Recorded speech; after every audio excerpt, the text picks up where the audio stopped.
Mr. Crawford. How you doing, Mr. Crawford? Everybody have a pocket knife. Aren't we supposed to take these off our water bottles? Oh, okay. Good afternoon, ladies and gentlemen. I'd like to call to order the February meeting of Parks and Recreations, and I would like to start it out with our pledge to the flag. And we have our pickleball instructor from Palm Springs, Mary, who will be leading us in the pledge to the flag. Stand up. Ready to begin.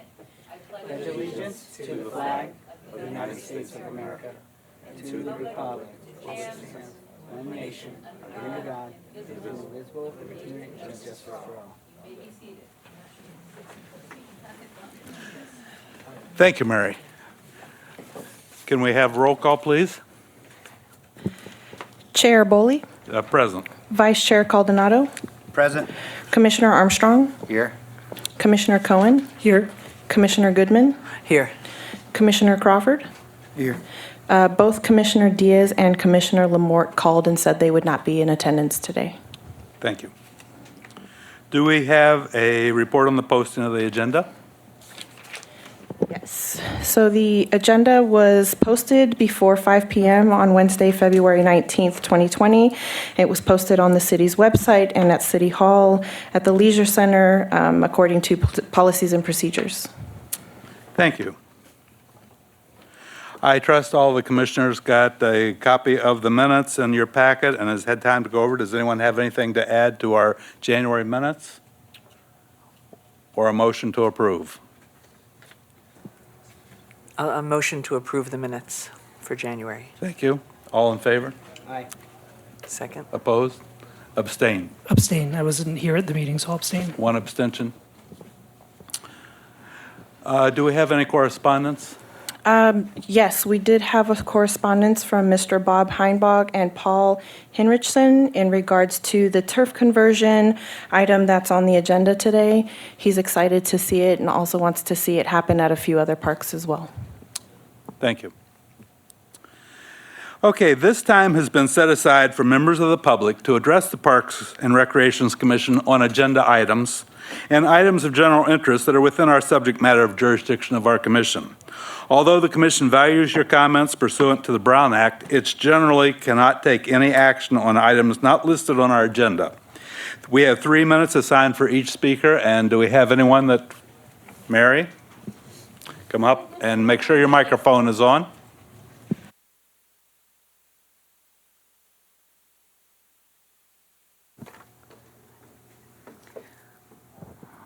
All right, thanks, you guys.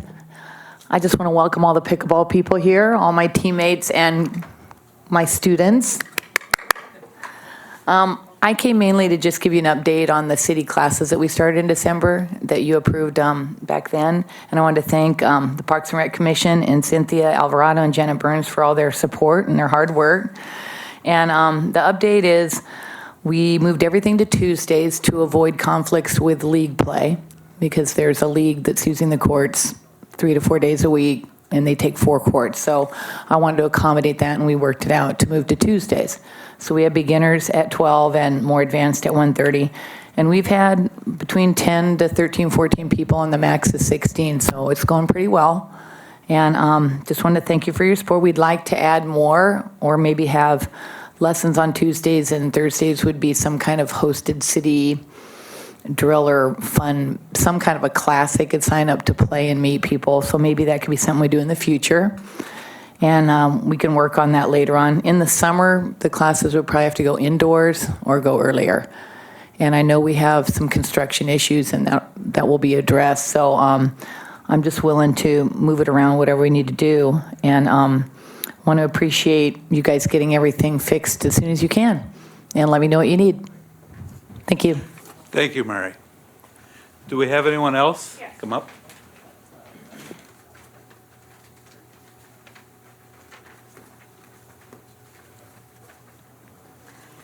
Hi, my name's Shelley Saunders. I'm a resident of Palm Springs for 64 years. And I want to thank the city staff especially. I'm a pickleball player, situation was brought to the city's attention. The city staff came and handled it very nicely. It was a safety issue at the pickleball courts. And I just want to thank everybody for jumping on it and for the concern of the community. I also understand, and I'm very excited, that that's out to bid to get resurfaced, all 8 courts, and that hopefully it should go to council middle of March with, and I'm really emphasizing all 8 of the older courts needing resurfacing.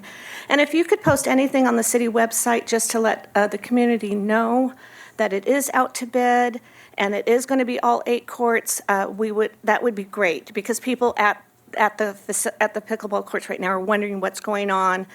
Is there a deadline? Are they working on it? Are they doing anything? So we came here to get some good information so we can send it back to the community. So thank you very much. Okay, thank you very much, Shelley. Do we have any other public comment? Come on up.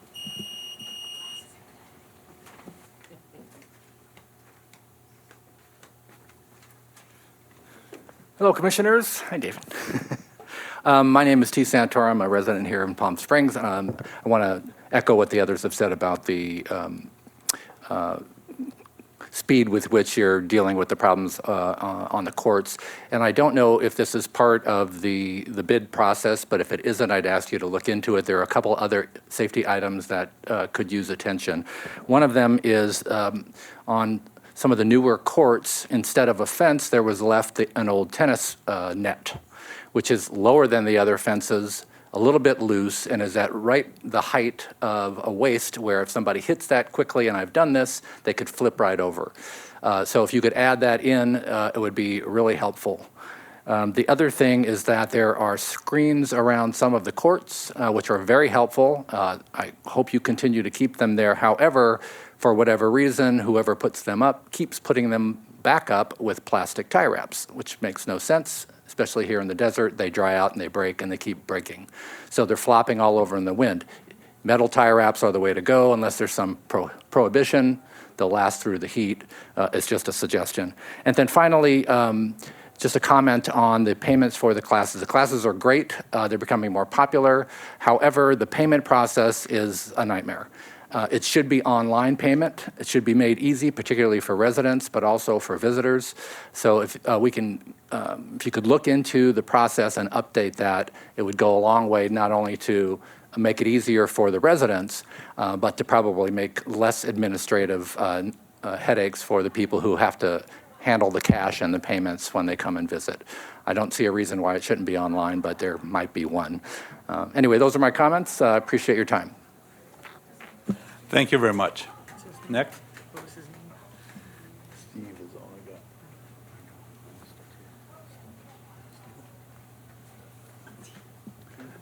Good afternoon. My name is Jack Jackson. I too am a resident of Palm Springs and a pickleball player, relatively new, but I am taking lessons from Mary and have some observations to make, one of which is the payments system could be more streamlined.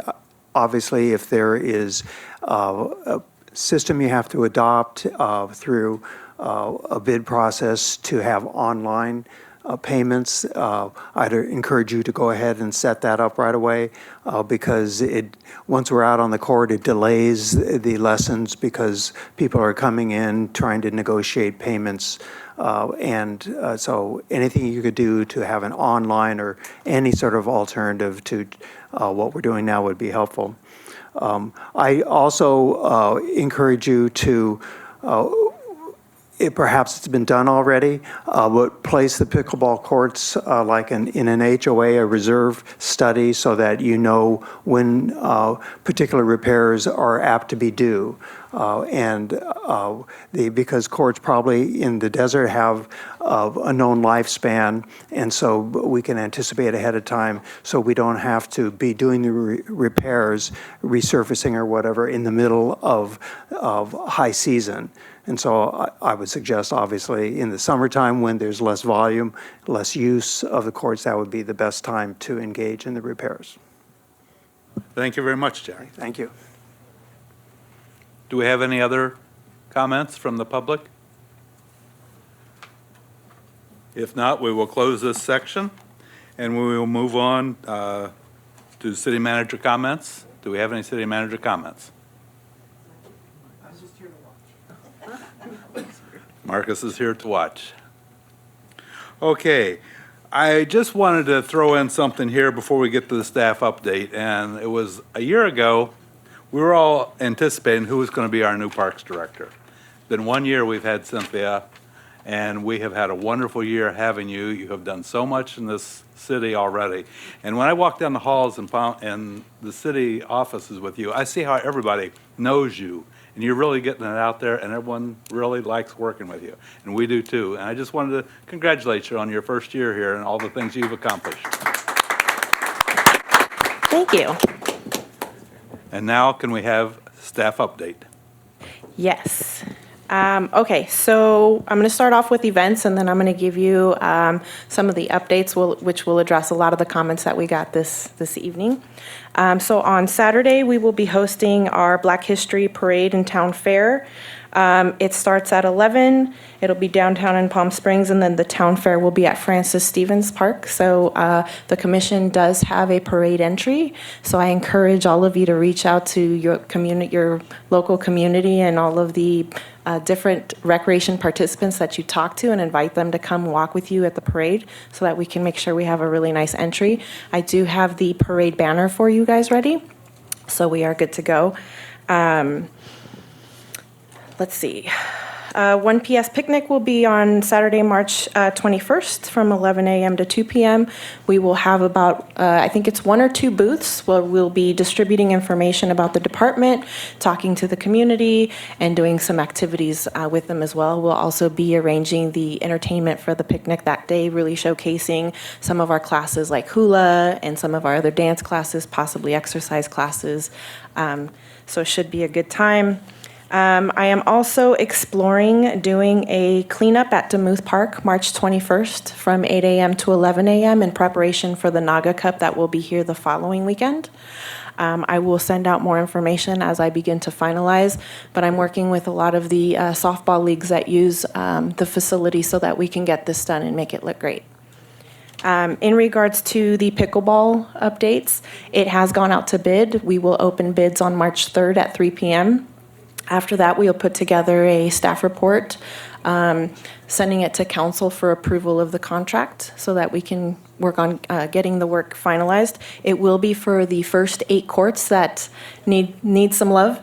So all 8 will be resurfaced. I have done a walkthrough with the assistant director of facilities to address the tennis court net that was left behind, so we can transition it to being an actual fence, so we can avoid some of the issues that were discussed. In regards to online payments, my team right now is actually working on going live so that we can do online payment processing for a lot of our activities. We are looking for an April deadline. We really want to make sure that we have this rolled out by the summer, which will make it a lot easier for a lot of our constituents who use the services, and it'll make it easier not just for them but for staff as well, and we'll be able to process things quicker. So we're almost there. Hang in there. That's really what I got.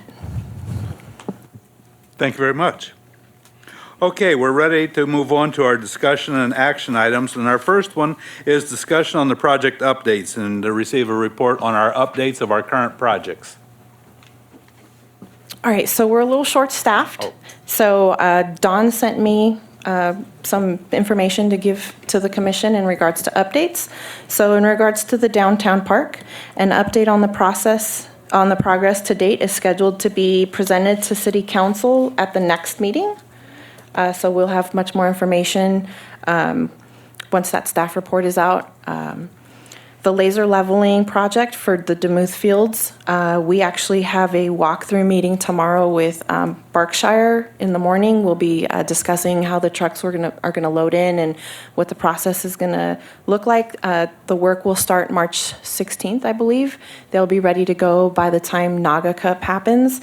We've already communicated with a lot of the leagues in regards to rearranging practice schedules and game schedules so that we can make sure that the players are off for 2 weeks, because we'll have to do some heavy-duty watering 3 to 4 days before the work actually starts. So it's going to be great once it's complete. After that, we will be moving to James O'Jesse to take care of that field. That field needs a lot of work, so we weren't able to get it into this round because they're going to have to take a lot of that material out and put in new material just because there's a lot of rock surface up there. So we'll be taking care of that next. And then we covered the pickleball resurfacing already, so. Okay, and I will add that from the Measure J meeting, they reported that the downtown park is on schedule. A lot of things are happening. It's mostly infrastructure underground with things you're not seeing, but it is moving along also. Commissioner Goodman. Can we ask questions? Sure. So I had a question about pickleball, and some folks left, but I'm kind of curious. In our discussions, we talked about that far court, the eastern furthest court, which is a tennis court, but it is a conversion court. It's what it was supposed to be, at least in my memory of our discussions at the commission, and maybe I wasn't. So previously, Hearing it there were correctly? 2 courts, and one of them did get converted to pickleball, leaving just 1 tennis court left. From my understanding, that one was to stay tennis and not be converted at all. I want to say when you guys approved the rules for pickleball and tennis courts, Right. it was to remain tennis Oh. and not be used as pickleball. So, okay, so my memory was that it could be used, but tennis would have the first right to use it if people showed up to play tennis. I don't know how people feel about that, but especially with the courts being closed because of the resurfacing, I drive past the courts on almost a daily basis, and the tennis courts really aren't, as actively used. So I do see that as being an interim solution if there was a temporary opportunity there. So I didn't, might be something to discuss. Do you feel we'll be longer than 1st of April at getting the resurfacing done, or any projections? Not until the bids are open. I would say. Yeah, it's really going to depend on the contractor that wins the bid and what their availability is. Obviously, whoever wins the project is going to be made aware how important our pickleball play is. So we'll try to get it on schedule as quickly as we can so we can get it completed. I do intend on having at least 8 courts open at all time while that is happening so that we don't take more courts away while the project is being completed. I do want to remind the community that there are 2 other locations that pickleball can be played at indoors, at James O'Jesse and at Demuth Community Center. I'm also looking at half court of basketball at Sunrise Park and doing the measurements to see if we can do a temporary pickleball court out there, along with Baristo Park and at James O'Jesse on the outside. So I will get that completed this week and see if it's something that we can viably do. Thank you. Commissioner Cohen. Just as a suggestion, it's really simple and fast and cheap and easy. People tape off the courts, tennis courts, just to convert them on a very temporary basis to be able to play pickleball, and then pull up the tape. We're talking about painter's tape that can be there, and have portable nets. And there are some in the community. If we just let people know that it would be allowed with whatever rules or protocol you feel would be appropriate, only at certain times, or only priority for while the repairs are being done, the resurfacing is being done, or something like that. That could be a solution, just to add nets in courts, maybe even on weekends and things like that. Yeah, I want to, I'm going to be meeting with the pickleball subcommittee sometime this week so we can really take a look at the options. I know that the commission had committed to the Ruth Hardy community that those tennis courts would be specifically for tennis. And I want to continue to honor that as much as we can. That's why I'm looking at these other locations. So if the committee says, yes, let's use those, I'll go ahead and purchase the portable nets, and they can come by the office and we can figure out what kind of system we're going to use so that they can come check those out, set them up, play, and then bring them back. Do we have any other questions on that or input? Okay, then we will move on to our next item, which is discussion on the dog park signs regarding our animal safety, and I believe we have someone that's, Yes, so at this time, I'm going to invite Barry Adams to come and help speak on this item. He was the one that brought it to our last Parks and Recreation Commission, where the commission decided they wanted to bring it back so that we could really have some conversation and look into whether we were going to do this or not.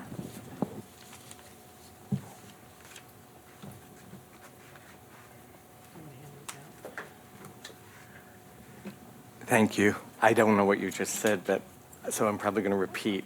But I put in a proposal based on the invitation for the public to have input into the dog parks. And basically for 13 years, I've been walking around in a puppy costume, handing out information on the streets in 3 different states. When in Palm Springs, we have an ordinance. It's like the gold standard on this issue. The city has an ordinance that prohibits people from leaving their dog unattended in a car regardless of the ambient temperature outside. However, we still have a huge problem in Palm Springs with this. And in 2017, a dog died in Smoke Tree. It was only 70 degrees outside. And so I've been increasingly thinking of ways to be more strategic on educating the public of the dangers, because I've seen a dog in a car that was 116 degrees. It's nothing you ever want to see. It's horrible. So when this came up, I said, this is an opportunity to really be strategic and reach people who have dogs. The 2 groups I think we really need to target are tourists and dog owners. And it's amazing how many people do not realize the danger of leaving a dog in a car and how quickly, within 20 minutes, you have the highest heat rise in a vehicle within 20 minutes. So I have compiled a lot of the science on heat rise in cars and a lot of the canine physiology. And I just reviewed 5 years worth of police call logs and read the officers' notes when they respond to calls for dogs left in hot cars. And one thing that I could get out of that it's very difficult to generalize from those records, but one thing I got from the officers' notes were oftentimes the people who were in violation of the ordinance had no idea there was such an ordinance. So it's endemic. And so I just wanted to put forth my first effort with the city of Palm Springs, and I thought this was a golden opportunity to raise the issue, and hopefully the city will put in signs that help educate the public. Okay. So we handed out, and it should have been attached to the email that went out with the agenda. So this is basically the example of the type of sign that if the commission approved, we would look at posting up at the dog parks, as long as it doesn't violate any of our municipal codes, signage policies. So that is the item before you. Commissioner Goodman? So my last experience with seeing a dog locked in a car was on Palm Canyon in Tockwitz. And I was at a restaurant and a dog was locked in a vehicle. It was midday, it was really warm, and people were really concerned. The police were called, and there was this huge discussion about whether to break the window, because I believe with the ordinance, it's about getting that dog to safety. So it was a big conversation. It was a tourist, and it wasn't someone who would necessarily visit the dog park. It was someone who didn't know that there was a law or an ordinance, which are probably our biggest offenders, since they don't know. So I would encourage us to look at some other areas or other ways to get messages out to our visitors about this. Are we prepared to start with some signs, or what is the status of this? At this point, if the commission wants to pursue this, we can definitely begin to work with our design company who would make signs for us. Obviously, checking the municipal code first to just make sure that we're citing all the proper verbiage. And we would work along with Parks Maintenance just to make sure that the signs are within our realm and capacity of getting them posted and whatnot. I can also make sure that we post the information on our city website and we post it on our social media outlets. I know when we do have events at the pavilion, we do put sandwich boards outside that say things about leaving the dogs in cars. And I think we have information inside of our facilities as well.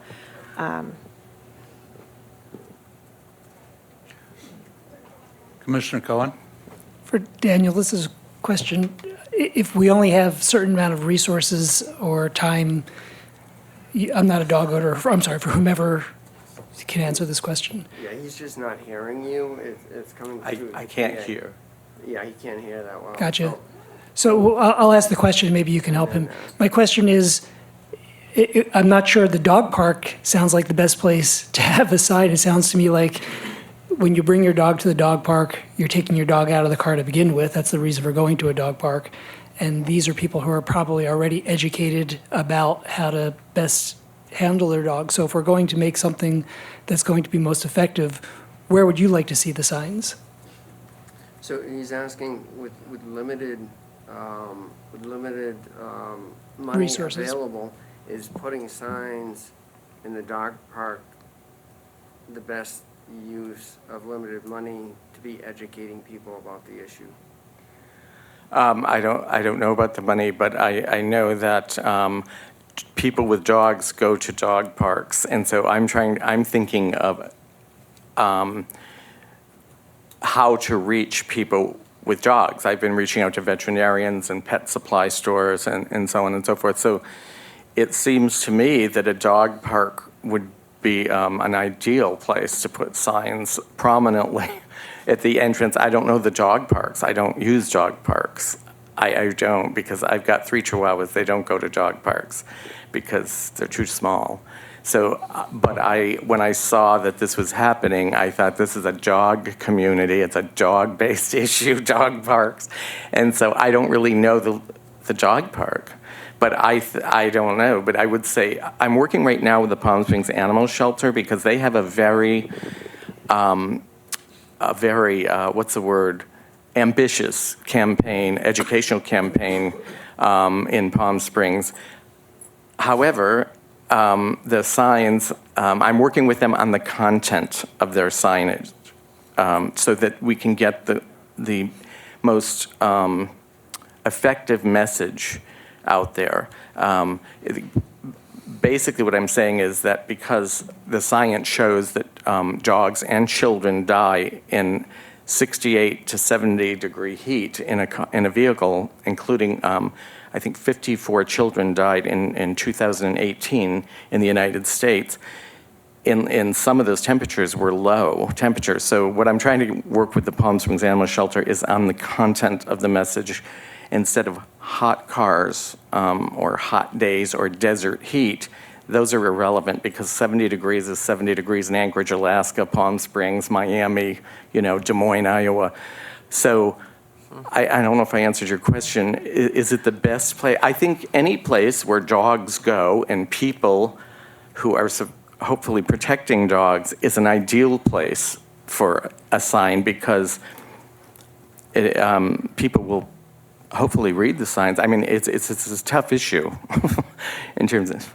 Yeah, I mean, I think by placing him there, one of his points was that people going to dog parks are taking their dogs out of their vehicles. So you're not like wanting them not to do it right there, but it's educating them that there's an ordinance that's citywide. And so everyone who goes there is a dog owner or a dog lover, and it's the education of them. Ellen made a point earlier in the meeting that I don't think you heard, and I wasn't sure if we could respond to it, but just basically that, one of the issues that you saw was that it's with a lot of tourists, and Barry mentioned that as well, that it's with a lot of tourists. and that the tourists aren't the ones using these dog parks. And I think, Barry has seen the need for these to be in parking lots, maybe even the city streets and stuff like that. There's a lot of places where signage should go up within the city, but the purview that this committee has is with Parks and Recs. And then, you saw this proposal asking for comments to a dog park, and it seemed like the right place to make a proposal. So, yeah, I see what you're saying. You're saying that people take their dogs out of the car so it's not a risk, right? I'm just thinking of an educational opportunity. I know dogs take their dogs out of the car to play in the park, but I believe that most people who have dogs are interested in any dog issue. I mean, there are dog people, and it's like a subculture, dog people. So I think it would be an ideal opportunity to provide public education. Maybe we don't look at it so much as an actual sign, but maybe an informational pamphlet that we can have at counters at our facilities. Maybe we start there and see if we can really help get that educational information out, because not everybody will necessarily drive by a sign, right? And if we really want to get that message, but they're really only posted in parks, then maybe a lot of our tourists won't necessarily see them. So maybe it's a venture between us and 1PS and maybe some of our other organizations in the community that can really help us get this educational information out. And maybe right now it's not a sign per se, but some form of pamphlet. Yes, I was going to suggest in there also that our jurisdiction is the parks, but there's so many other areas, parking lots and throughout the city, that if we could team up with another group in our city, like the 1PS or something, that could help us expand this further than just the parks. Commissioner Cohen. Commissioner Armstrong first. Commissioner Armstrong first. So I have a question first. Are we talking about this sign or some version of these other for the sign? I think originally Mr. Adams was intending to want to do signs, but it sounds kind of more as we're having discussion that it's a matter of getting information out. So right, but I'm asking the original proposal, was it for this, or was it for something like this on the signage? So he's asking your proposal for a sign in the dog park. Is it more like the sign or more like? Well, I haven't even begun to think about the content. The sign that you have in your right hand was a sign that has been installed in municipal parking lots in a town in Vermont. The other things that I gave you were just things that for informational reasons. I know signs have to be brief and concise and clear, and I haven't thought of that. I just wanted to come to this committee and run my idea. Like even with Palm Springs Animal Shelter, they're very ambitious and they do a great job, but the content of the signs has to be as effective as possible. So I would never suggest putting up a sign that's as wordy as something like that. Okay. Well, first of all, thank you for all the work you're doing on this issue. It's really important, and people are listening to it today, right, here on our being broadcast. I do have 2 Chihuahua mixes. They go to the dog park. But my concern about this is a bigger issue with the dog park. Last time this commission talked about signage at the dog park, we talked about consolidating signs. It's a complete mess. The city has put up signage on the public art, had to take it down. There's signs everywhere. It's just a disaster. We need to, I thought there was a direction over a year and a half ago that we were actually going to look at all this signage and make it better and more effective. So I would recommend that we think about that, and maybe there's some way to incorporate some other educational information in our signage, but have it more cohesive, because there's just so many signs everywhere at the park. I'm not a dog owner, so am I correct that there's an annual permit that dog owners have to get in the city of Palm Springs? And if there is, doesn't that mean that we have information on who dog owners are? And if you're trying to reach comprehensively on an education program and we have names and addresses, does that help us? I don't have that information. I'm barely a dog owner. And I can't take my dogs to the park. So I will find that information out. Well, and- there are some dog owners here, the people who own dogs. Is there an annual permit process in the city of Palm Springs? There is a registration. So there probably is then a database of names of dog owners and addresses in the city of Palm Springs, and that may be an effective way as well of having an education campaign. Just throwing it out as an idea. So I'd like to, David is suggesting that there's a registration requirement for dog owners in Palm Springs, and you're indicating that it's a way to educate the public through that process. You mean like for dog licenses? Yes. Yeah, I think that's a wonderful, this is just my first baby step. I'm telling you, I'm working on this, meeting some city council person this week as well. This was just my initial thing, but in that town in Vermont where they put those signs, they do that with dog licenses. With every dog license, they give a message about the dangers of leaving a dog. So there's many, many ways to do this, and my bottom line here is that I believe Palm Springs has an ordinance, and we're a tourist town, and people are coming here and they're getting ticketed. Well, I don't think that's great. You know, if I was I've seen, I can't tell you how many dogs I found in cars in this town since we moved here over 5 years ago, and I'm like a magnet for it. So I've seen a lot of tourists without estate plates get very, very angry with the police that they're getting a citation. A lot of people get warned, which is fine too, but I think the city really has to step up. We are a desert climate. And it's a dog-friendly town. We market ourselves as a dog-friendly town. We welcome dogs here, and there's several unique dangers to this climate. So, but yes, I'm open to anything, any possibility to educate people on this issue. I think in addition to the registration information, we could also partner with utility companies like the water department or our newly formed electricity company to get that information out. They usually have a slot where they can stick that information in to just remind the community, you know, about different laws and ordinances. Other cities tend to use those kinds of informational routes to get information out. Commissioner Crawford? Yeah, I just wanted to say, reiterate kind of the same thing. Maybe we use the small hotels of Palm Springs, the vacation rental groups, as well as Mainstream or the large hotel groups, Hospitality Association. That way the word gets out to the tourists who seem to be the target. I think most of the residents who live here are, and if you're a dog owner, you're pretty aware of that. So I believe getting it out to the tourists like that may be helpful as well. Yes, I believe I got to agree with you 100% there that our tourists that come in for the winter don't know the law here, and perhaps it would help at the parks if they take them there, because they're not going to get it from when they get a license, because they won't license their dogs here. So, Commissioner Goodman. I think that was a really good point. The vacation rentals, they have to get licensed through the city, and then they have a book for people who stay in their homes, and it lists all the city ordinances that would apply. That's a good one. And I think some of the utilities. I also think that we could get wraps around meters. There's opportunities there to wrap a sign around a meter or add, well, oh, right, we don't have meters. Oh, thank God, I hope we never have meters. Right, goodness gracious.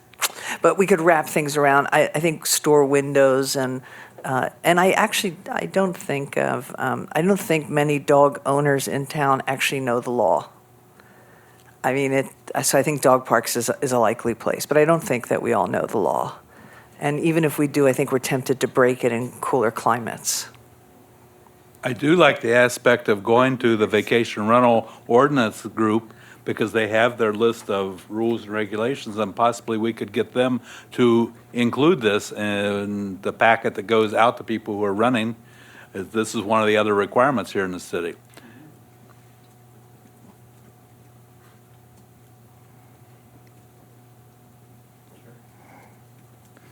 Commissioner Armstrong?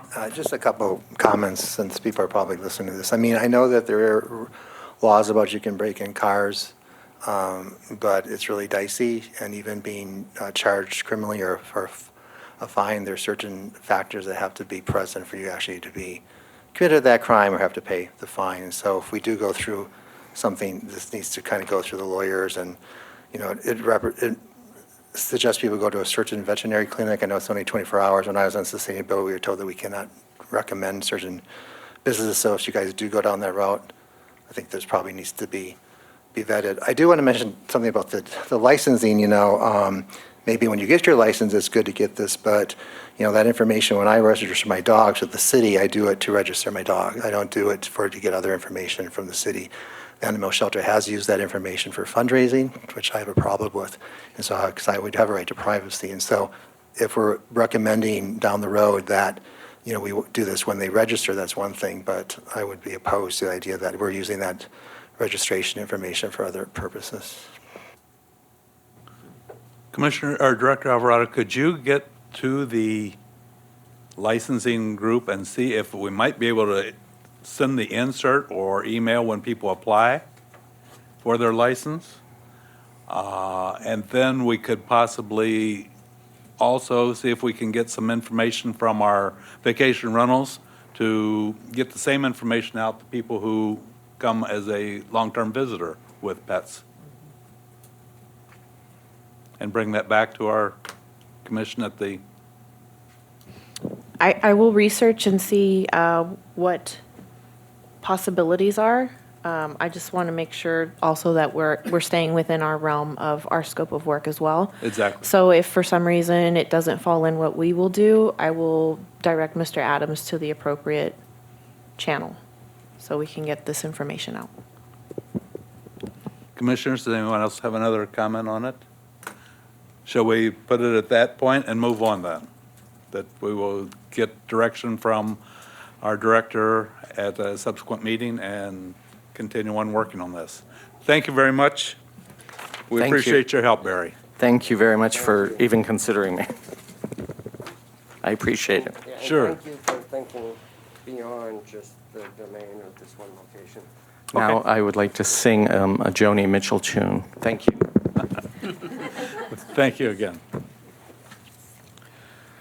All right, now we have a discussion on Auschwitz Canyon Conservation Update and City Coordination Planning, and I believe we have a guest, Jane, here to bring us up to date. Welcome. I'm going to just recuse myself on this one. Sure. Hi there. Thank you for the invite to give you an update. I'll give you a quick update and then I'll also take any questions. I would assume everyone is familiar with Auschwitz Canyon, but just as a brief overview, 4 years ago, Save Auschwitz Canyon was formed. We are a nonprofit, a 501c3 federal land trust. We started 4 years ago to stop the development of Auschwitz Canyon located on South Palm Canyon Drive. It's 114 acres. It was going to become several hundred homes and a flood diversion system that would be as long across the mountain as the Empire State Building is tall.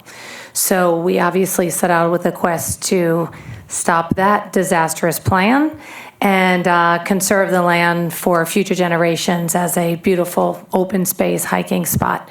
Thankfully, after a long, very tiring 4 years, we came to an agreement with the developer, and we are moving toward a purchase of that land. Many of you may be familiar with that.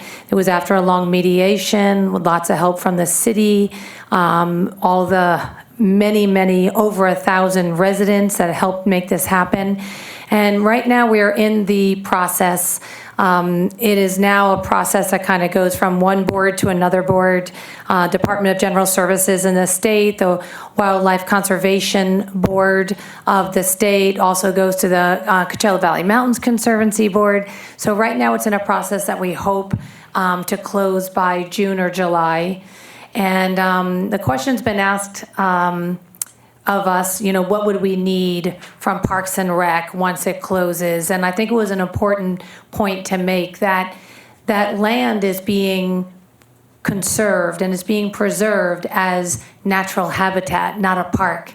So it's important that we all understand that the majority of the funding for this purchase is coming from state and federal wildlife agencies. And their goal is to preserve that land for our endangered peninsular bighorn sheep. So they don't want it altered. They don't want it, quote unquote, improved. They want it as natural as possible. So the only thing that we're going to have to oversee once we take possession of the land, obviously if someone dumps something in the land, we're going to certainly clean it up. But we're going to just make sure that we enforce the city ordinance, which is strongly supported by the wildlife agencies to keep dogs out of the habitat of sheep. And you were talking about signage. I hate visual clutter. I really do.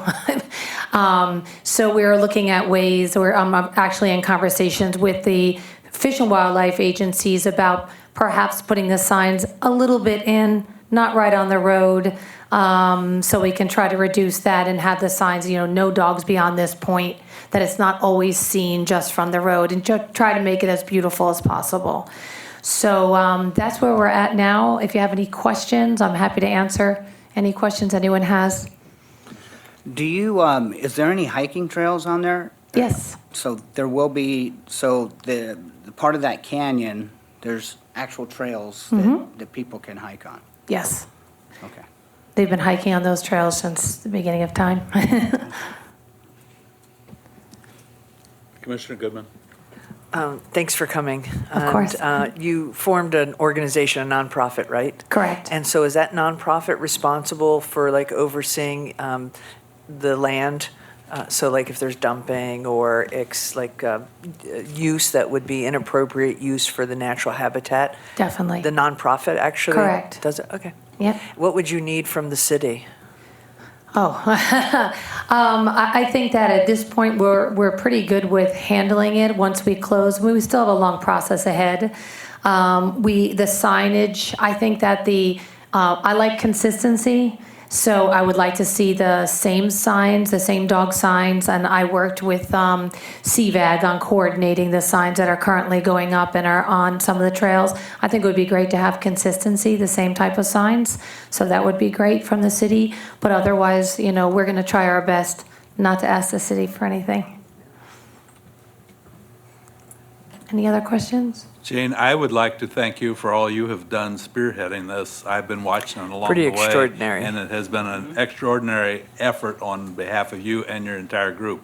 And I would like for you to keep us informed if there's anything that we might be able to address and help assist with this.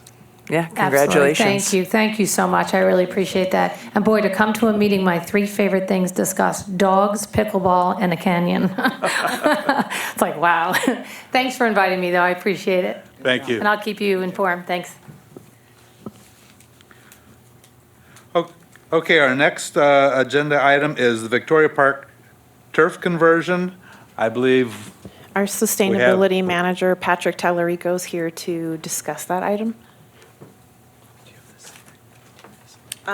They have a handout.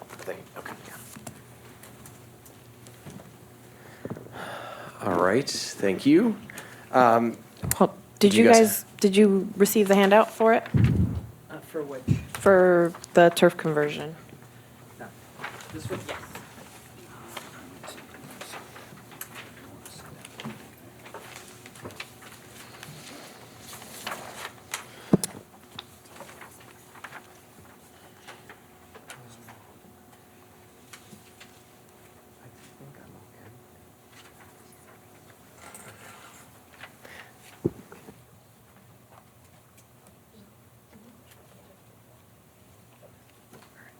Sorry, technical questions. My name is Patrick Tallarico, Sustainability Manager, and I am here to talk to you today about the Victoria Park Turf Conversion Project. We had a handout for you that just basically shows you a little bit of the conversion effort. Well, actually, it's the whole project. And as you can see, the conversion would be focused on the outer perimeter of the park. So you can see the dark line there. The dark line is basically the gravel path, or the DG path that would be installed around the perimeter. And then outside of that would be some desert scaping that would occur, and it sort of meanders in and out of that path boundary. And the primary purpose of the turf conversion is really to prevent spray from getting onto the sidewalks and the streets and things like that. And in particular, in this for this park, one of the problems that we experience is that some of the overspray goes onto residence walls, which are to the right of your picture, essentially. That's residential all along the right-hand side there. And so one of the first meetings that Cynthia and I went to actually was to go visit the park and check it out. But anyway, a lot of the sprinklers kind of spray against those walls, and it makes the walls deteriorate and makes them look bad because it gets that mineral deposit on it. So this turf conversion project is in part designed to address some of those issues, some of the overspray and some of the runoff that may occur from the sprinkling. So, and this is kind of an approach that we want to take more broadly in some of our other areas that we've got.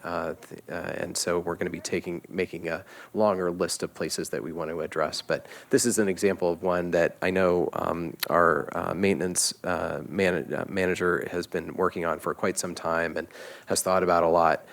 The only caveat that I would make to this is that what we'd love to get your approval on or your input on is the overall turf conversion project, which would be both the path and the areas surrounding it. But I believe that funding right now is limited to just doing the path at this time. So, but if you guys approve the overall project, then we could just do it as we get the funding down the road. So that's what I would. Questions, Commissioners? Commissioner Crawford, you're... Okay, I like the idea. I often drive on Racket Club.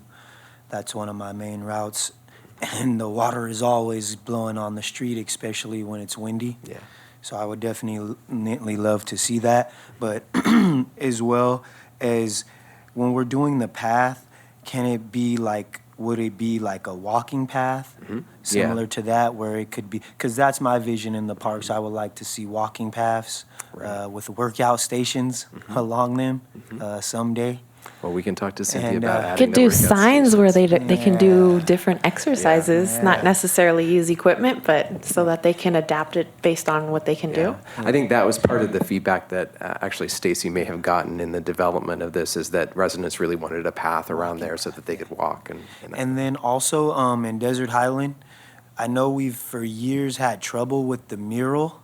I think if we put something of this nature in there and remove the grass there, if there was another turf there, that it would keep the water from spraying onto the mural on the wall there. I know Public Arts at one time was looking to either repair it or paint over it. And I've been discussing this with other members on the Arts Commission, and I believe that that would give that project a different look as well. Let me work with maintenance and see if there's something that we can do in regards to the sprinkler spray. And maybe we can just switch it around so it doesn't necessarily hit the wall and continue to damage the mural in the meantime until we Yeah, I can just solve need- this, yeah. Commissioner Armstrong? All right, first I have a question. So how much is this going to cost?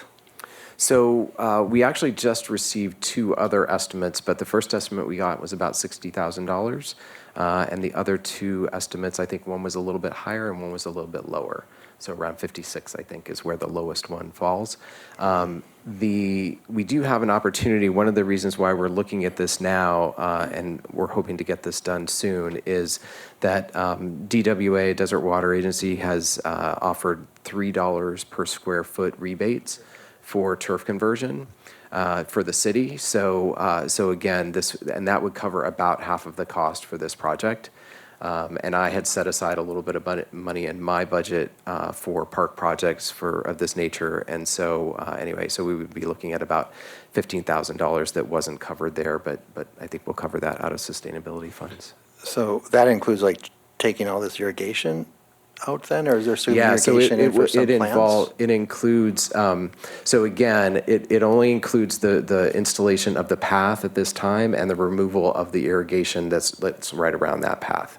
So that's what the plan would be at this time. So there's other costs then to complete this? Yeah, so to complete the entire project with the plantings and the other desertscaping that you see kind of around the perimeter, I don't know that we've gotten a recent estimate on that, but it was well over $100,000 to complete the whole project. So, and that was a couple of years ago, so I'm sure that cost has gone up. So we have not gone out to rebid that, is my Right, and so understanding. that's one of my concerns, is that we don't really know how much this is really going to cost. Now, back when we had the drought, right, I used to be on sustainability on the water task force, and the city parks at that time did an experiment at Ruth Hardy, right, where some of the turf was taken out there. And I'm not saying I'm not for that, but there was a huge uproar in that neighborhood about how the city did it. So you'd think even during the route, people would be happy about that, but how it was done and executed by the city. So if we're going to do this and take it out, but we're not doing the plantings, you know, I'm just curious what the neighborhood is going to think about that.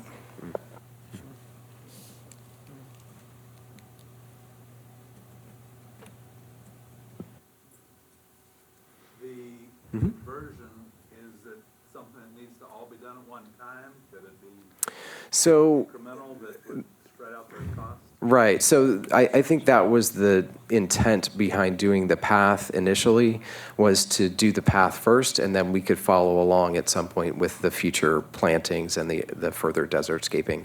But for now, due to budget constraints, we were just kind of focused on doing the path at this point. So yeah, so it's something that could be phased. Commissioner Cohen? I'm just want to make sure I understand what this is showing. Yep. When you say the path and not the desert landscaping, are you talking about just the dark black line? Yes, And what is that made out of? gravel, so it's a gravel path. It would be a DG Yeah, path. DG path. So it's $60,000 to put in a gravel path denoted by the dark Yes. black line. You got it. And move the existing sprinklers, I'm assuming? Yes, yeah. The associated irrigation. Commissioner Goodman? And then just for clarification, then Phase 2, if you had the money, would include desertscape around the DG path. Right, So consistent until- with kind of what you see here. So until Phase 2 was able to take place, Commissioner Armstrong made a good point, it would just be bare. Was there plans to talk to the community or have community meetings? So I don't think it would be bare. I don't think there would be anything done to it. So I think basically what they're talking about proposing right now is removal of the turf associated with the path. And then in the future, they would come back and do the rest of the turf that's kind of adjacent to that and surrounding it. Commissioner Armstrong? This is the last thing. So I really think you need a complete plan, because, you know, this neighborhood park is used by the neighbors, and what Sustainable is suggesting is not complete, and people are going to be upset about it. I think it would be much better for the city to have a complete plan than do this and then tell people in the future we're going to put some plants in. It is going to change the nature of the park, too. As we all know, there's a wish list a mile long for money to do projects with in the city. And I would like for us to look into what we're going to be putting together for our next request in the upcoming year projects. And I think it could be added to look at in our projections and requests.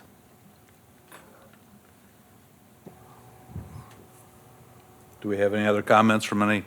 I just have another question. Have you gone to the neighbors? Have you had a little town hall or community meetings to see what they think about it? So this project has been in the works for several years, so I don't know if they reached out to the community in the early days or not. Like I said, when we first started a year ago, we were asked to come to a meeting with Stacy, and so it sounded like it's a plan that had been in the works for a couple of years at least. So I can ask if there was some community input into it. I mean, my experience is if people are told, and we heard it even here tonight with pickleball, is, people just want to know what what is the timeline, what is the process? They just want information.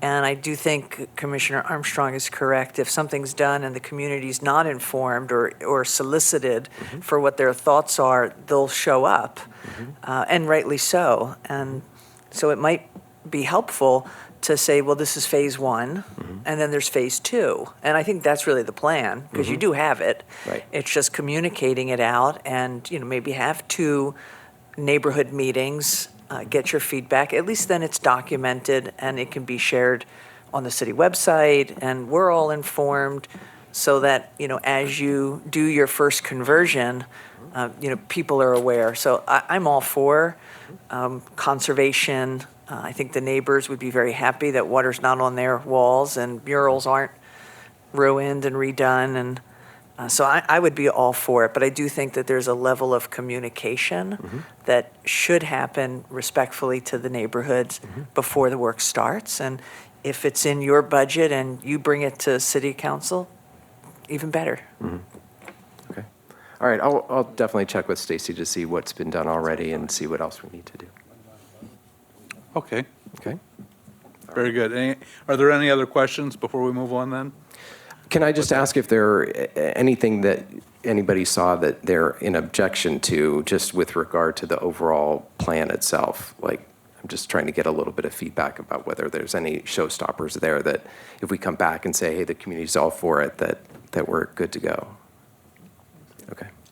I think it looks wonderful. Okay. Great. If you want to just include the exercise signs, maybe it's something Exercise we can signs work on included. together. All right. Okay. We'll have Dieter do video examples of the movements. Exactly, yes.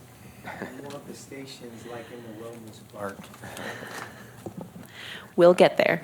All right. Thanks. Okay. Thank you very much, Patrick. Our next discussion is City Dog Park turf conversion that was requested. Director Alvarado, you have something to say? Yeah, so in the spirit of continuing the conversation about turf conversion, yes. So we are still receiving many complaints about the condition of the turf at the dog park. And I'm going to take you through a quick PowerPoint just so that we can go through a little bit of history and just look at some pictures, because we need to have a serious discussion about what is our plan. For years now, we've accommodated the request to keep the turf, but it's not working. So, anything you want to add to that? No? So this first picture obviously is a picture of our dog park. So back in the 90s, maybe even a little bit earlier than that, the city allocated 1.6 acres to behind the city hall to be a dog park. And the dog park, based on the files that I had in my office that I found, the dog park was built in 1998. In 1990, let me back up. There was a subcommittee that was formed. It had representatives from the Parks and Rec Commission. It had a representative from an office manager from a veterinarian office. It had people from the community, and I believe mayor and council member were part of this subcommittee. Once the park project was completed in 1999, they basically turned over the project to the Parks and Recreation Department. At that time, there were still issues in resolving the drainage issues around drinking fountains because we were still getting a little muddy, it was sandy, a lot of the things that we're seeing in other areas of the park now. In 2014 and 2015, the residents asked and requested that we not do the reseeding according to the schedule, which would have been in September and October because it was peak season for going to the dog park. And so the city went ahead and tried that out. So along with holding the reseeding and the drought guidelines that the state had mandated with watering, was it maximum 3 times a week? It really killed the turf and just ended up just dirt. So back in 2016, the subcommittee was again formed, and Ellen was a part of that subcommittee back then. And we also had the mayor and one of the council members, and they came together and had community meetings. They met with the designer of the park, who was going to be doing retrofitting to try to address some of these issues with drainage. And they got together, they discussed items. The committee still felt that turf was important, and that's what they wanted to see. And so we haven't budged since then with doing any type of conversion. Fast forward to 2019, 2020, we're still having a lot of those same issues. And so at this point, turf isn't working for us. So we need to have some serious discussions on, are we going to start converting some of those areas that are really struggling with holding some of that turf? And what is our plan going to be? Because we are putting in dollars every year to do reseeding, to do repairs, and nothing's really improving. And the community's getting frustrated and upset with nothing's happening, right? To add to that, it was actually the community that wanted turf, not the subcommittee. The subcommittee really tried to encourage the community to have different ground covering, and went ahead with the community because the community was quite vocal about turf. So in these pictures you see, this was about 2 weeks ago, these pictures were taken at our dog park. And it looks terrible, to say the least, right? And Stacy and her team have really tried to address the issues as best they can, and it seems like every avenue that they take to try to address these things, either that section improves and a different section might falter, or we just continue to have the same issues. And so obviously when it rains, it makes it worse too, right? This is a picture of this is a video that was sent to us of one of our dogs at our dog park. And they're just digging away, damaging our turf. And, we don't have the owner saying, don't do that. And so how do we also address those issues? When we met with the community back in December and January, we had a few residents who were saying, we want to see a dog sand pit in there so that they can dig. And maybe that's something that we look at and consider so that we can continue to decrease the damage to the turf. On my left, you will see a picture of the Rancho Mirage Dog Park, which is primarily made up of DG, and there is turf there, but they also struggle with the same challenges that we have in regards to keeping turf up and making it look nice, like the public wants to see it. They've tried several different things. They've tried to resod during peak season. That hasn't worked.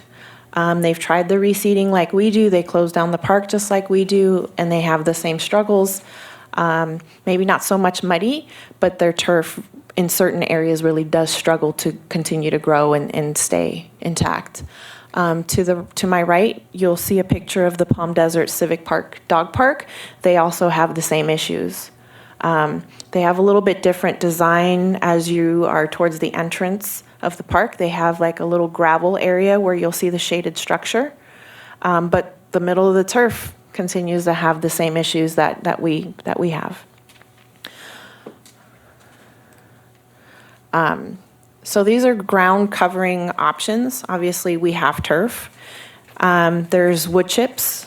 There is decomposed granite. There's sand. There's synthetic turf. There's heavily compacted base rock.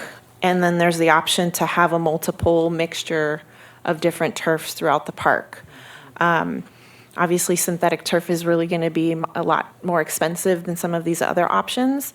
And then we need to locate a vendor who can provide, if that's the route that is going to go, that we're going to go with, we need to find a vendor who can provide a turf that can withstand the heat that we experience out here, that will provide the drainage that we need so that the urine doesn't stay there. There's a lot of different factors that we need to consider. Anything you want to add? No, that was great. So let's have a discussion. I had asked for this item to be on the agenda, and I was hoping for a robust conversation with the stakeholders. We had posted notice, so I'm a little surprised, but there wasn't interest to talk about this topic. But I personally am advocating for removal of the turf, as I did 4 years ago. It's just a challenge to keep up with it, and it's just a matter of, and that's what I'm looking from you and guidance from the stakeholders is it DG, is it wood chips, I think there's pros and cons with all types of different types of materials. So. Would you like me to give you a quick breakdown of the different materials? Yes. I do have that information. Okay. Commissioner Armstrong? Right, well, if you want to see community come, we take out the grass, you're going to have a lot of people come here. I think there's just fatigue because we've had how many meetings about the dog park, and those are focused on Demuth. I mean, we can go over these, there's problems with all of these. I understand the city's point of view of it's expensive, but, and I think you were quoted in the paper when saying that our dog park is a victim of its own success, right? So if we actually get a second dog park, some of these issues will be relieved. But your photo of Ancho Mirage or Palm Desert Dog Park, if you go there, all the dogs are on the grass. They're not on the DG. Every time I've been there, almost every dog has been on the grass.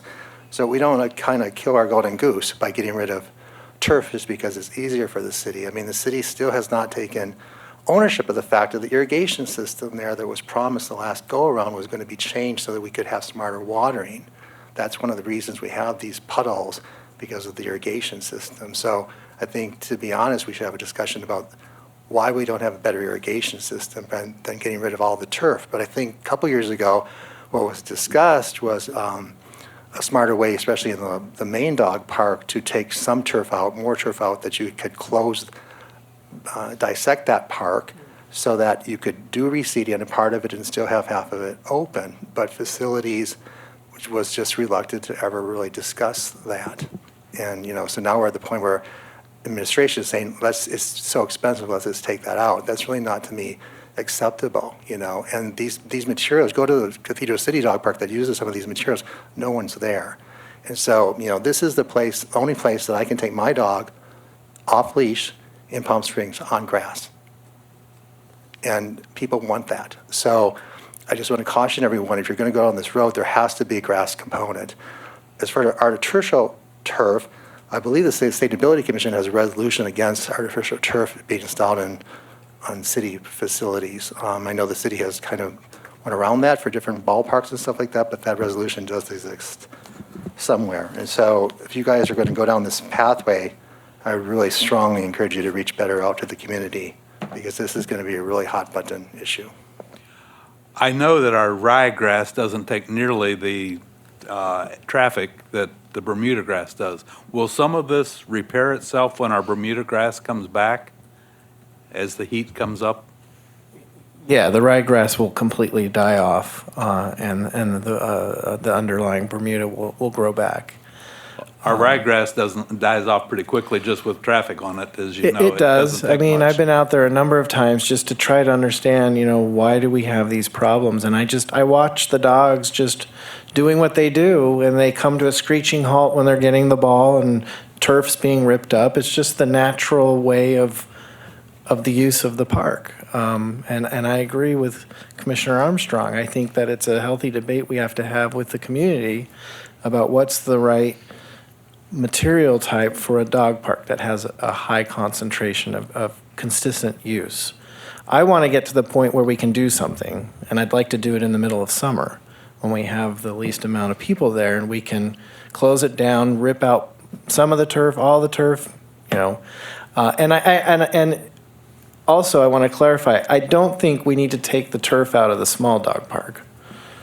And the reason the turf's fine there is the dogs aren't running around. Well, they're not as hard. Yeah. So I think that's part of the conversation is, do we need to do anything with the turf in the small dog park or not? And then if there's areas of turf that should be kept in the large dog park, or where would that be, if any? And I don't think we're going to make decisions tonight, but like I said, I'd like to get to the point where we can have a determination from the commission. I can work with David to get funding in the budget to proceed with this in the summer. So we'd like to make a solution so that we're not chasing ourselves with this problem as we do every year. Are our sprinklers on rain delay? The day that the puddles came up, we had rain the night before. Because I go over there, and today it's dry. We don't have any mud puddles today or last week when I was there. But do we have a way that it senses rain, it shuts off? Because I think it was overwatered that day after the rain. I'd have the to night double before. check with staff, but I believe they're all smart controllers. Okay. You know, those controllers, that was a whole brand new irrigation system that was installed with the dog park reconstruction. Yeah, I think I have an email exchange from Stacy and Cynthia that they are on rain delay. We had an email exchange with Stacy when I had written and asked if the sprinklers were on after the rain, and she had responded to that. And I mean, just for my personal observations, I think that we don't keep the park closed long enough for the ryegrass to really get mature enough to be able to withstand the dogs. But of course, we're trying to reopen the dog park because even then it's closed for 6 or 7 weeks. And it's, you know, in the peak season when all of our tourists and residents will want to use the dog park. So we're really challenged and have been, and I think we all understand that. In visiting all the other dog parks in the area, especially the ones that I did discuss, they're not experiencing the high traffic that we are. So when we're talking about the turf conversion, I don't necessarily expect us to do 100% turf conversion. Just let's really look at and consider the problematic areas that just keep coming back.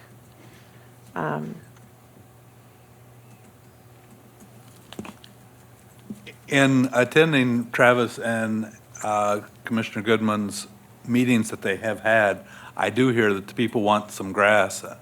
Possibly we could look at converting the areas that are our problems, where we have the mud spots, where they stop into some gravel and leaving grass in other areas. Yeah.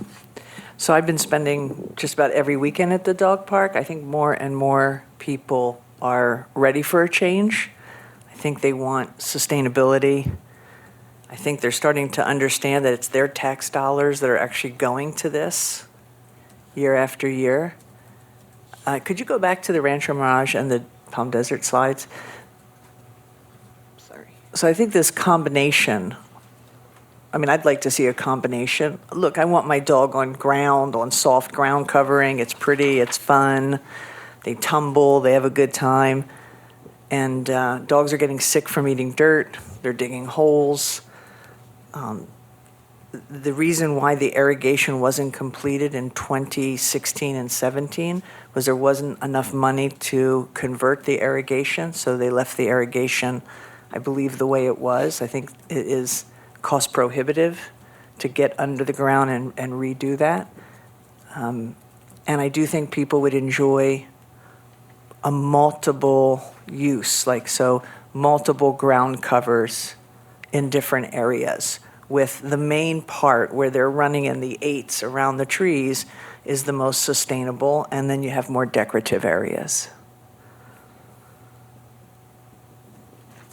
So I don't know, when you said there's not, Rome wasn't built in a day and a decision wasn't made. I would very much like to see the staff come back with a suggestion of ground coverage that is a more sustainable ground coverage in the primary areas and decorative in some of the other areas.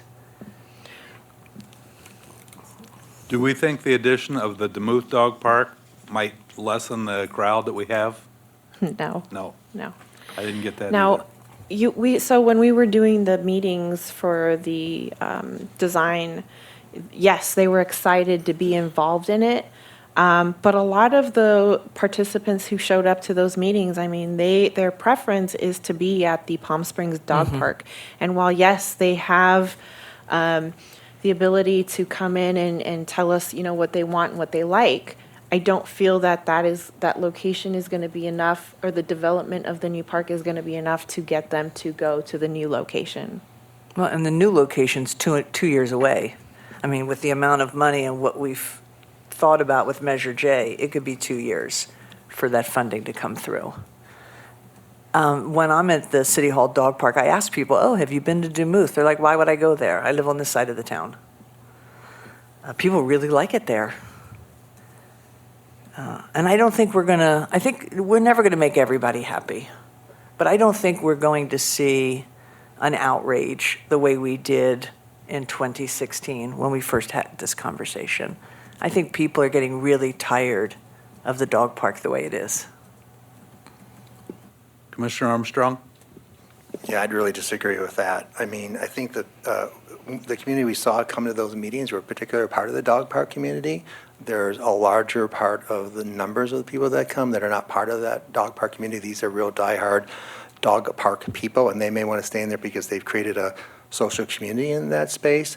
But there are a lot of people that are going to go to the Duluth Park, and it is going to relieve the stress from it. I absolutely do not think that it's not going to help at all.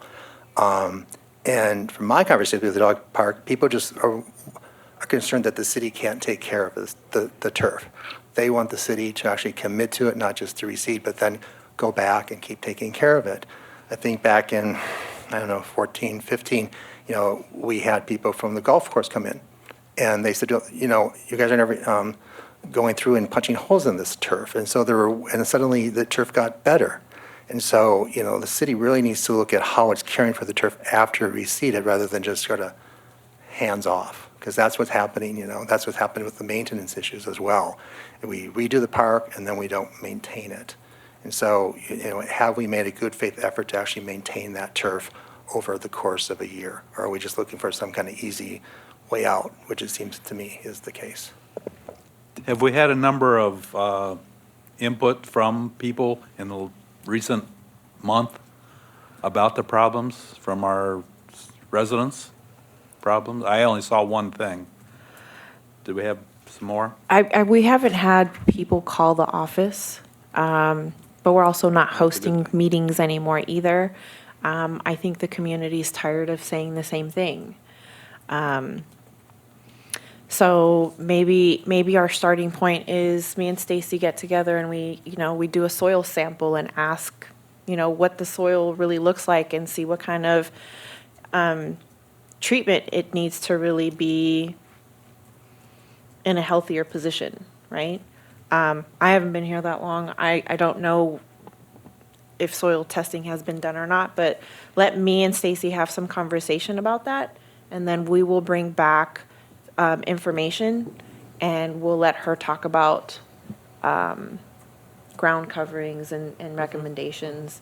And in the meantime, if the dog park subcommittee, we schedule an actual meeting or just walkthroughs with the community at the dog park and really start taking in some, survey information about, what would you like to see in regards to these challenge areas if grass isn't an opportunity anymore? Because I think we're going to find the most success in combining different turfs, different ground coverings. And I really want to just defend the maintenance department. For the last 4 years since I started on the committee in 2016, on the subcommittee, the maintenance is doing everything they can with the volume of foot and paw traffic that is there. It is really not a neglectful situation. And if it was a neglectful situation, we wouldn't see it at every dog park around the city, around the valley, because we see it. I went and I visited Rancho Mirage, and I spoke with the maintenance folks at Rancho Mirage. They have the same problem where the grass is. And so if it was just specific to Palm Springs, we wouldn't see it in other parks. Well, and while, the golf course might have come in and said aerating, you're missing the aerating, the golf course does have downtime. The dog park is used all day, every day, with the exception of when it is closed for a few hours for maintenance. So they're not seeing the high traffic that we're seeing, and that's why, some of those things are working for them versus us. I just want to piggyback on Commissioner Armstrong's opinion, not opinion, but his statements. A lot of it's going to come down to maintenance. And it's the same way with the dog park that it is with our softball fields. It's the same thing. That turf on the softball fields and that infield, it needs water. And I know that the guys out there doing them, Stacy's team, they only have so much they can do. And same with the dog park. These folks only have so much they can do. Because we got the downtown we got to worry about, and there's other parks in the, in our city. But if it comes down to the amount of time or the amount of people that we have to maintain this. Because we can talk right now all we want, but until we have maybe one more person on staff, I don't know. But they need some help. Stacy's team does need some help, and they've done a really good job. But I'm telling you, if they, and I know this on the softball side, maybe not so much on the dog park side, but if we maintained and water them fields just a little bit more and let it's not glue, it's this compound that we use in the turf. It's a conditioner. So if we get that conditioner wet and we keep it moist, we'll never have problems with those infields. But because we don't have somebody to go and maintain that and go out there for just an hour a day, those fields need, each of them, 1 hour, that's it. But they don't have the time. And I think that's part of the issue. You're comparing softball and the usage of the softball fields with an active park that has a lot more foot traffic. The other thing is, consider this: remove your grass, add it in decorative areas, put down a more sustainable ground coverage, and you reduce your maintenance costs. So We really need about 5 times the space for the population of dogs we have on this. Well, and I think Demuth will absorb some of it, but nonetheless, people will still go to City Hall. But if you reduce your cost of maintenance, don't add another staff person, change your ground coverage, now you're saving everybody money. I wouldn't suggest adding more staff. But Commissioner Armstrong? Well, it is a maintenance issue, and I haven't heard this idea that there was a drought component that caused that issue. But what's happened the years before this, the grass was fine, right? What happened during the recession is the city, to streamline, took maintenance away from parks and put it at that time to public works, and they also did contractors. And so that's when this happened. When Vicki had a parks maintenance staff under her and could address these problems, we didn't have it. This completely coincides with the streamlining during the recession when these problems happened. Do we have any other comments? I would like to have you get together with Stacy and see if there is something that can be done from that before we start making a conversion. Get a soil sample and see if there's something that we're doing wrong. And keep in mind that we may have to look into conversion of some portions of it. But I understand from going to these meetings, the people do want to keep some grass areas. It seems to be important to a lot of people to have some areas of grass for their dogs. Marcus, do you have anything else that you would suggest for us? No, we'll try to identify some alternatives for you. The thing that I was just struck by was it didn't take more than 3 or 4 weeks for all that ryegrass to be damaged.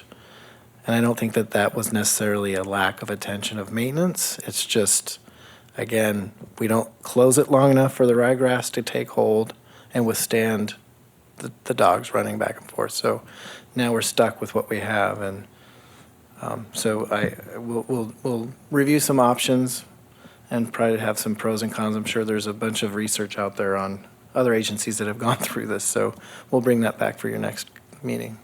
Okay, thank you very much. Appreciate that. Commissioner Caldonado, you have some update as to what we're going to do with our Black History Parade? Well, I have a golf cart for us, so it's a 6-passenger gas. I've got some friends of mine in the softball and pickleball community that said that they would like to walk with us. And that's pretty much all I've got on that part. So whoever wants to ride and walk with us, I think it's great.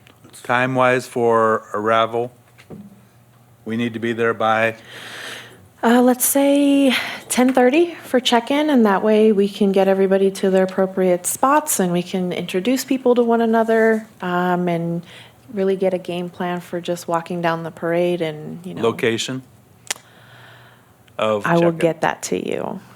You don't know whether it's going north or south? I'll know tomorrow. Okay. Yeah, I'll know where our check-in table will be.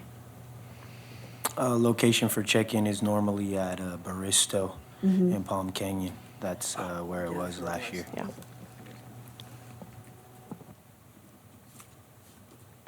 Anything else on that? If, I was hoping that our pickleball people and all were going to be here so we could invite some of them to bring their rackets, tennis players bring their rackets if anyone's done, and walk with us, and your ball field people bring their gloves, their ball, their bats and things, and walk with us and show our Parks and Recreations what all we have going.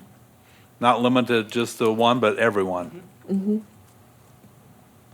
Anyone else have anything else to add to that?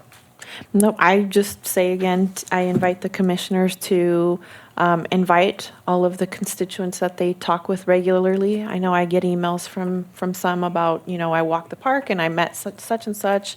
Invite them as you're having these conversations with them and, say, hey, we're going to do this. Let's do this together, just so that, the city and residents and tourists and spectators can put a face to an activity, right?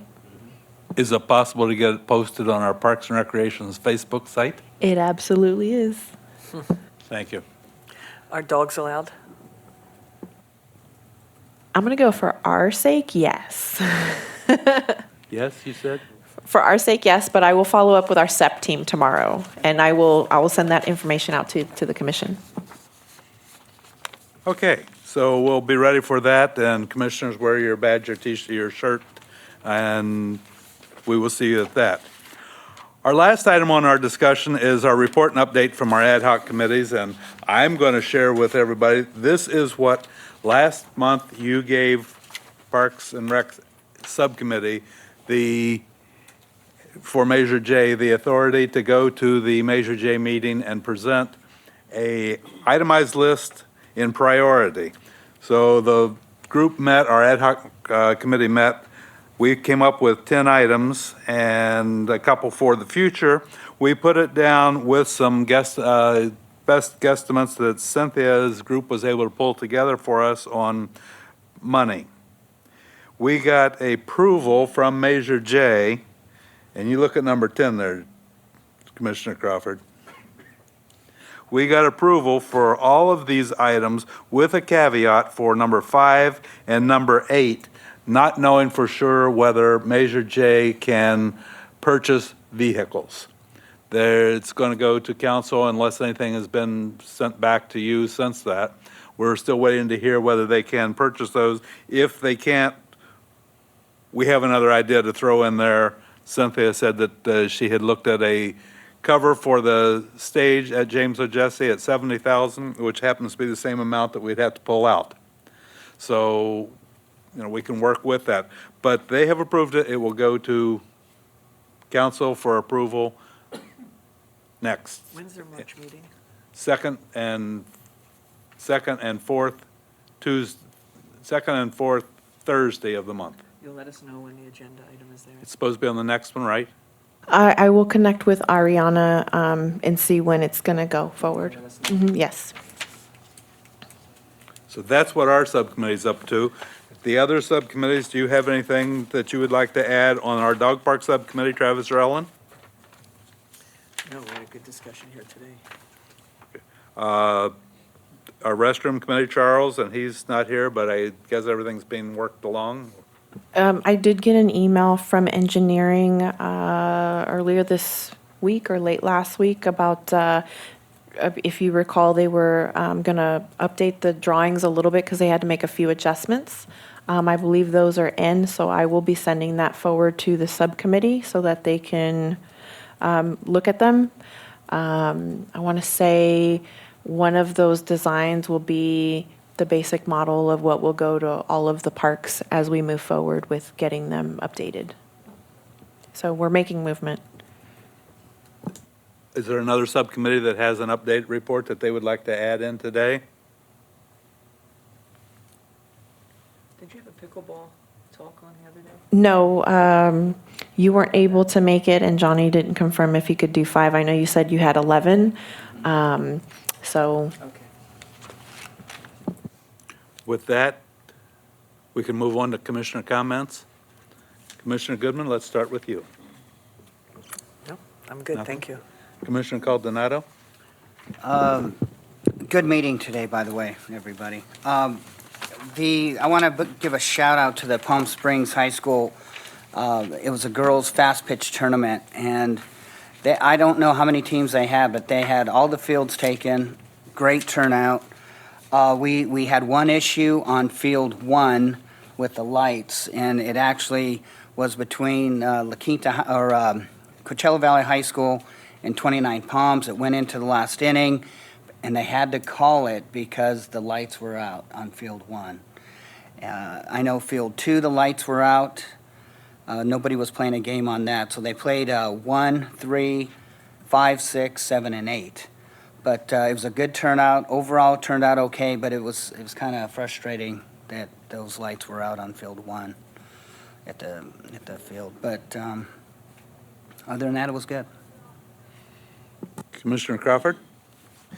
Yeah, I'd just like to report on the Palm Springs Black History Committee events. We had a men's basketball tournament this past Saturday at Demuth Community Center. Pretty well attended. We had 5 teams participate. The city of Palm Springs actually had a team as well. Turned out pretty good. Had about, I'd say, 100 attendees at the peak. We also did an event at the museum as well earlier in the month. That was very well attended as well. Parks and Recs, James O. Jesse, Desert Highland Unity Center drill team, they were a part of the program, so they performed. The youth were actually able to also meet a celebrity actor from one of the Marvel movies, Black Panther. And also, we had the Gospel Fest that was well attended as well. And that was earlier in the month. We had it at the James O. Jesse Desert Highland Unity Center. We had about 10 different acts. There was some singing, praise dancing. We had a guy playing the trumpet as well. Well attended as well, about 150 attendees. That's up from about 50 last year. Also was attended by Congressman Raul Ruiz, and there was a good KSQ News report as well. So lots of good coverage and things going on for the Black History Committee. Thank you. Commissioner Cohen? Just a thank you to staff and to my fellow commissioners. You know, there's been real progress. Getting over $1.1 million in near-term funding from Measure J was not even on the books 6 months ago. So that was a team effort. Also to hear that things that have been talked about, that Cynthia is only having her 1-year anniversary, and already you're putting together online payment portals and lots of other things to really bring us into a more modern age. Just thank you, and it's heartening to see this kind of progress. Thank you. Can I add on to the online contribution that we are doing? I also purchased an app that we will be using with our youth programs at the Leisure Center and at James O. Jesse. So when they have summer camps, all of the emergency information for each child will be stored on the app. And so even if they don't have Wi-Fi, should something happen, they can access that information. Parents will be able to sign in and sign out, and it'll be time-stamped. They'll be able to send a message to parents and families. Let's say if they're on a field trip and they're running a little bit behind. Instead of staff sending a message to each parent, we'll be able to use that app to say, hey, we're running 10 minutes behind, we'll be there soon, or through an email.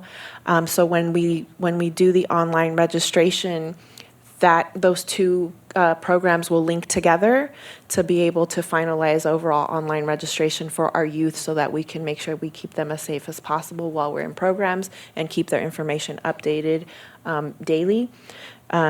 Those who will be allowed to pick up, we will already have their photos, so we won't have to ask for ID. So as the child gets pulled up, we'll have the information on who can pick up and who cannot. So that should make it a much speedier process in general for everybody, so. Commissioner Armstrong, do you have any? Yeah, just one thing. So, when you go to the wellness park, you can walk around and it tells you how how far you've walked. And one of the great things I do think with our larger dog park is that path. People are really using it, but there's people would like to know how far it is around. I thought that the other day. Yeah, and it will encourage them to walk more. And I was thinking about the proposal sustainability has. If we could figure out how long that is too, I don't know how we would get the word out, but I know at the larger side of the dog park, it has really encouraged people to walk. But people want to know. How many laps? Yeah, and so if there's something we could think about, and I'm sure there are other places in the parks too, getting that information out. Okay, thank you. A couple things I want to bring you up to date on. Finally, we will have hopefully a full table at our next meeting, March 4th. We have interviews set for our new commissioners, and we have 10 applications at the present time to fill the 3 spots. Our interviews are done by Councilperson Grace, Gardner. Sorry, thank you. And Christy Aldridge. And did I say hosted? I'm sorry. And you? And myself. I will be there with them. It was originally scheduled tonight, but we're here. It was supposed to be at this time, so we will be having it on the 4th. Agenda and timeline. I want to mention something came up. Someone wanted to add something to the agenda, just to give you all a little bit of background. Johnny and I meet every month on the 3rd Monday with our director, and put the agenda together. So we meet on the 3rd Monday for our meeting on the 4th Monday. So if anyone has anything, get it in. That is what our time schedule is at getting the agenda together. The other thing was, we have Cynthia and we have the office there that keeps everything going. We must be careful not to violate our Brown Act and email to more than a quorum. If we're going to email, we should send it through their office and have them communicate with us. On the item that we had from our ad hoc with the funding from Measure J, I have had feedback from 3 people on our council, very, very excited about what has happened. So that doesn't say that it's going to go through, but it was encouraging. And that is all I have. Do you have anything to add to this today? Just thank you for all of your support in helping us get things done for the community. It's really appreciated. I would like to remind you, we will be adjourning this meeting until March 23rd at 5:30 p.m.